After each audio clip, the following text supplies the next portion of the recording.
Hello everyone, Jeff with a Green Review. I'm planting a Mother's Day present bare root David Austin rose. It's Princess Alexandra of Kent. It's a wonderful rose, pink flowering. It has a good tea fragrance, and that after the flower has been blooming for a little bit, the fragrance turns to lemon. So it's a really nice rose. It's a bare root. It's a really nice one. It's on its own root. It's not grafted. And so we will plant it. Now, I do want to mention that when you dig a hole, you do need to talk to your utility locating company. We've got a telephone wire here. We originally wanted to plant the rose a little farther over, but because we have a telephone wire there, we're not going to. We're going to move it over a little bit. Now, we, in general, would want to plant it farther over, but we've got lights over here too. So we're going to compromise and stick it in the middle between everything.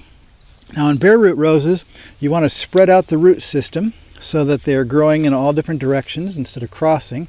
I'm pulling one from the back here that was crossing through the middle, and so spread it out. We have a mound of dirt planted here in the middle, piled up high, and now we can spread these guys out on top of the mound and have roots growing in every direction that we want, and then we can start pinning them in place with the good black topsoil we've got here.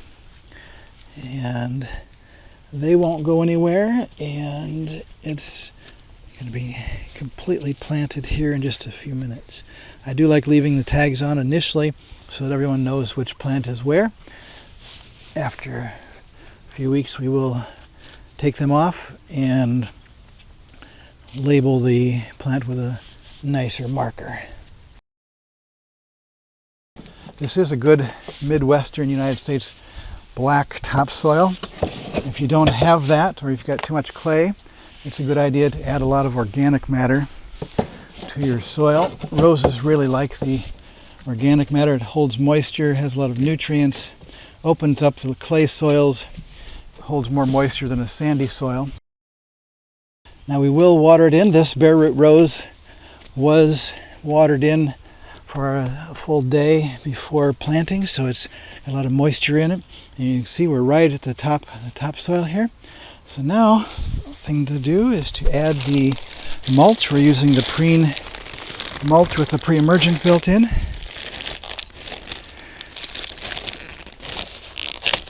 And this is a nice black mulch.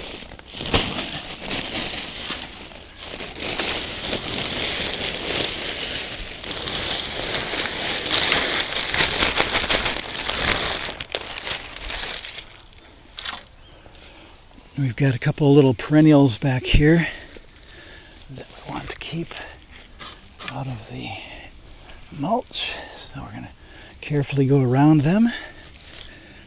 We only want a couple of inches of mulch on the roses. We don't want to bury them too deep. We want just a little bit here. You can still see where the top of the roots were, so we're just a little bit of mulch on top where the plant is. We definitely do not want to bury the top of the plant at all. And we just want to be able to keep the root system moist. And there we are. Just finish off mulching the rest of the flower bed and it'll be done. So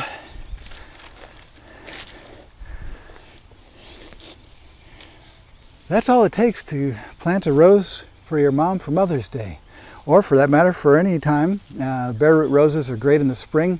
They ship really quickly and easily. They don't have to have the topsoil with them, and you just add a little bit of water to them, make sure that they're real hydrated.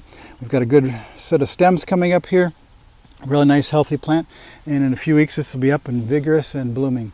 So I appreciate your watching. This has been a Green Review.